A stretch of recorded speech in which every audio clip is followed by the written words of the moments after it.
మహాదేవుడును మన రక్షకుడు అయిన యేసుక్రీస్తు ప్రభుల వారి శ్రేష్టమైన నామంలో ఉదయకాలం అన్నా అనే చక్కని కార్యక్రమాన్ని చూస్తున్న మీ అందరికీ నిండు హృదయంతో వందనాలండి.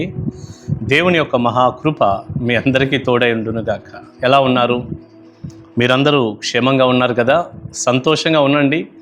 నమ్మదగిన దేవుడు మీకు తోడుగా ఉంటాడు. ధైర్యంగా ఉండండి. పరిశుద్ధ గ్రంథంలో నుంచి ఒక చక్కని వాక్యం ఇలా మనం చూద్దాం. మనం గడిచినటువంటి 2 వర్తమానాలు మగ్దలేనే మరియ గురించి మనం ధ్యానం చేశాం కదా. ఈ రోజును కూడా మనం తిరిగి మరియను గురించిన మరొక చక్కని సందేశం ఇలా మనం తీసుకుందాం. యోహాను సువార్త 20వ అధ్యాయం 11వ వచనం. అయితే మరియ సమాధి బయట నిలిచి ఏడ్చుచుండెను.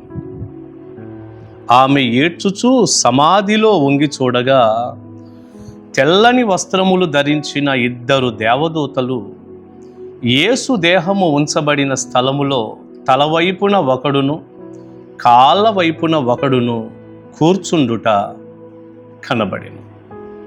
ప్రియులారి, చదువుకున్న వాక్యంలో మరి గడిచినటువంటి వర్తమానాల్లో మనం మగ్దలేనే మరియ చాలా పెందలకడే యేసయ్య సమాధి దగ్గరికి వెళ్ళిందని, తర్వాత ప్రభు కొరకు పరిగెత్తుతూ ఉందని, ఇట్లాంటి విశ్వాసులు మన సంఘాల్లో ఉండాలి అంటూ చక్కటి వర్తమానాలు మనం విన్నాం.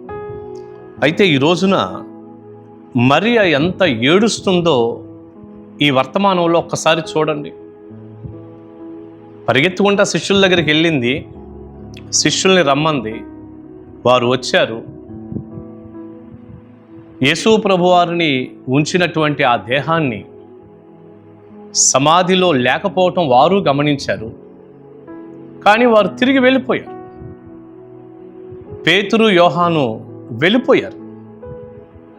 కానీ మగ్దలేనే మరియ వెళ్ళలేదు. సమాధి దగ్గరే ఉంది, అక్కడే ఉంది. ఉండి ప్రభు దేహం కొరకు ఎంతో కన్నీరు మున్నీరుగా ఏడుస్తుంది. ప్రభు కావాలి, ప్రభువే కావాలి. ప్రభు కొరకు ఏడుస్తూ ఉంది మరియ. ప్రియబిడ్డ, ఈ రోజున దేవుని కొరకు ఏడవటం, ఆయన సన్నిధి కొరకు ఏడవటం, ఆయన పని కొరకు ఏడవటం ఈ రోజున ఎంతమంది చేయగలుగుతున్నారు? ఒకసారి మీరు ఆగి ఆలోచన చేయండి. మన సంఘాల్లో కూడా ఏడుస్తున్నారు. మీరు కూడా అంటారు, మేము కూడా ఏడుస్తున్నాం పాస్టర్ గారు అని. మంచిదే, ఏడుస్తున్నారు. నీ ఏడుపు దేనికోసం?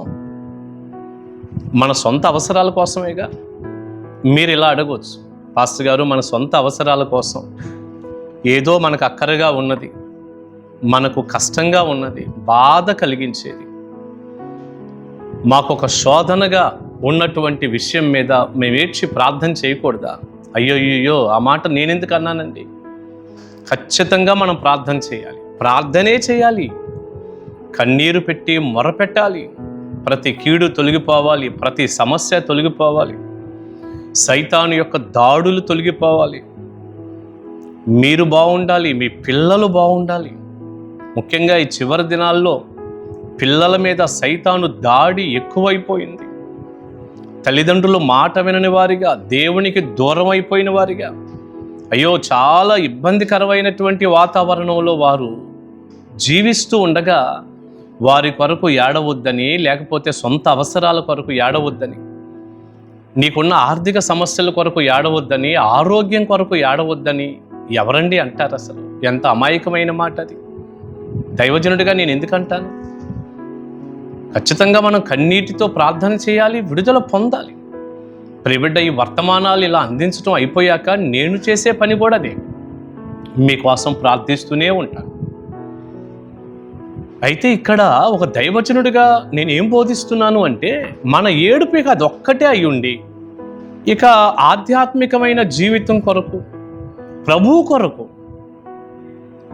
ప్రభు సంఘం కొరకు, ప్రభు పని కొరకు, దేవుని సన్నిధి కొరకు, దేవుని కొరకు, ప్రభువా నిన్ను ఎక్కువగా నేను తెలుసుకోవాలి, ఎక్కువగా నిన్ను కనుగొనాలి, నువ్వు ఇంకా ఎక్కువగా నాకు కావాలి ప్రభువా, నీ సన్నిధి ఇంకా ఎక్కువగా నేను అనుభవించాలి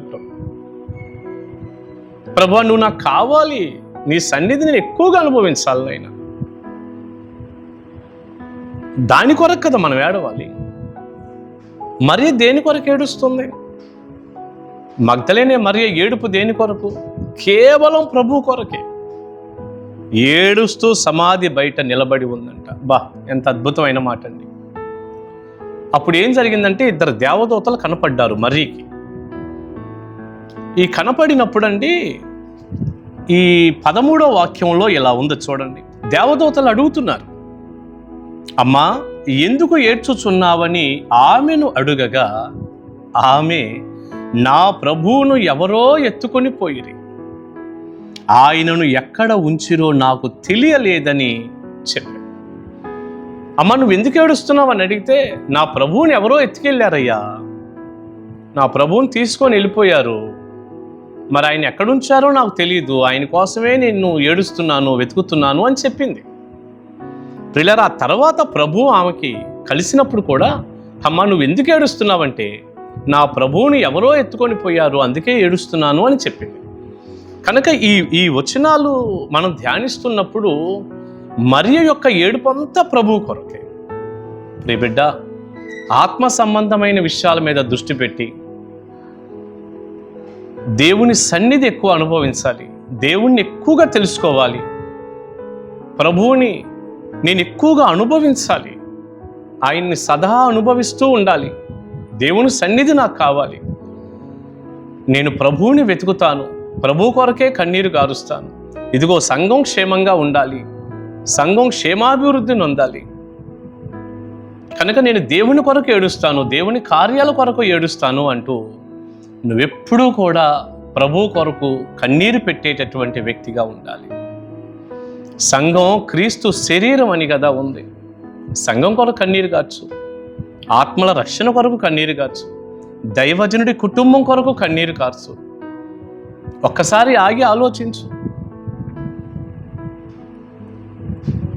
మనం వ్యర్థమైన ఏడుపులు అంటే ఏదో కొంతమందికి లోక సంబంధంగా అది ఇది ఎప్పుడు కూడా ఏదో ఒకటి కావాలంటే ఏడుస్తుంటారు. ఎక్కువగా అవసరం లేకపోయినా ఆ ఏడుపు వద్దు. కానీ అవసరమైనటువంటి నిజంగా మన అంతరంగాలకు బాధ కలిగించేది, శోధనగా ఉన్న దాని కొరకు మొరపెడుతూనే ప్రభువు కొరకు ఆయన్ని సదా అనుభవించటానికి, ఆయన సన్నిధి గడపటానికి, ఆయన మనకు దొరకటానికి, నీ బిడ్డలకు దొరకటానికి, నీ కుటుంబానికి దొరకటానికి కావలసినటువంటి కన్నీరు కార్చేటటువంటి వ్యక్తిగా నువ్వు ఉండాలి. సంఘంలో ఇలాంటి వారు అనేకులు పైకి లేస్తే, కన్నీరు కార్చి ఏడ్చి మొరపెట్టే తల్లులు లేస్తే సంఘం ఎంత క్షేమాభివృద్ధి నొందిద్ది, నీ కుటుంబం ఎంత క్షేమంగా ఉంటుంది. బిడ్డ, నువ్వు ప్రభు కొరకు ఏడుస్తావుగా, ఆయన సన్నిధి కొరకు, ఆయన్ని పొందుకోవటం కొరకు, ఆయన్ని సదా అనుభవించటం కొరకు, నీ పిల్లలందరూ కూడా ఆయన్ని తెలుసుకొని కనుగొనటం కొరకు ఏడుస్తావుగా. ఆ ఏడుపు నువ్వు కలిగి చూడు. ఇక్కడ పరలోకంలో నీకు కలిగే ఆశీర్వాదాలు అన్నీ ఇన్ని కాదు. దైవ దీవెన నిండారులుగా మీ అందరికీ ఉండునుగాక. ఆమేన్. ప్రార్థన చేసుకుంటాం. పరిశుద్ధుడా, ప్రేమగల తండ్రి, విత్తబడిన ఈ చక్కని సందేశం మీ పిల్లలకు దీవెనకరంగా చేయండి నాయన. మీ ఆశీర్వాదం, మీ దీవెన నిండారులుగా మీ బిడ్డలకు కలగాలి. మీ కొరకే మేము ఏడ్చేవారిగా, మీ కొరకే మొరపెట్టేవారిగా చేయండి. తోడుగా ఉండండి. ఈ సందేశాన్ని అనేకుల దీవెన కొరకు వాడుకోండి. వారికి ఏదైతే కష్టంగా, బాధగా, వేదనగా ఉందో వాటిల్లో కూడా మీరు సహాయపడండి, ఆదరించండి, కృప చూపించండి, తోడై ఉండండి. యేసు ప్రభువారి శక్తిగల నామాని ప్రార్థన మనవులు అడుగుచున్నాను తండ్రి. ఆమేన్. ఆమేన్. గాడ్ బ్లెస్ అండి. దేవుని కృప మీకు తోడై ఉండును గాక. ఆమేన్. కలుసుకుందాం ఉదయకాలం అన్నాను.